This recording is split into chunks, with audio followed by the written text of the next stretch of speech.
Hello everyone, बघूया आपण तुमच्यासाठी कसा असणार आहे 26 फेब्रुवारी 2026. तर आपल्याला दिसते काही लोकांच्या बाबतीत की जुन्या गोष्टी ज्या घडून गेलेल्या आहेत त्याच्यामध्ये तुमचं मन अजूनही अडकवून ठेवलेलं आहे. हे काही चांगलं नाही. हे कार्डवरनं दिसते थोडीशी उदासीनता दिसते.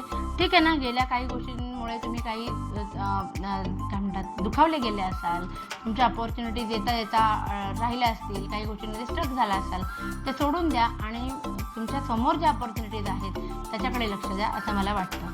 कारण तुम्ही तुमचं सगळं लक्ष ना जे घडून गेलं त्याच्यावरती उदासीन राहण्यामध्ये दिसते. हे कार्ड पण मला तेच सांगते की सगळ्या सोयी सुविधा पैसे तुमच्याजवळ आहेत, पण तुमचं मन मात्र त्या एका छोट्याशा गोष्टीमध्ये अडकलेलं राहील ज्याच्यावरती पूर्ण तुमचं कॉन्सन्ट्रेशन असेल इमोशनली. पण काही लोकांच्या बाबतीत मात्र 2 ऑफ कप्स आलेला आहे. सो आयुष्यात कोणीतरी खूप छान तुमच्याशी इमोशनली कम्पॅटेबल माणूस तुमच्या आयुष्यामध्ये येण्याची शक्यता आहे. 2 ऑफ हँड्स आहे. सो काही गोष्टींची तुम्ही तरतूद केलेली असली तरी अजून प्रगती होण्यासाठी तुम्ही काही गोष्टींची वाट बघत असाल, जसं की नवीन जॉबसाठी अप्लाय केला आहे किंवा बिझनेससाठी नवीन प्रपोजल तुम्ही कुठेतरी दिलं असाल, तर थोडं वेटिंगचं कार्ड दिसतंय. सो आजच्या दिवशी नाही, पण येणाऱ्या भविष्य काळामध्ये नक्कीच काहीतरी चांगलं घडेल. Bye bye.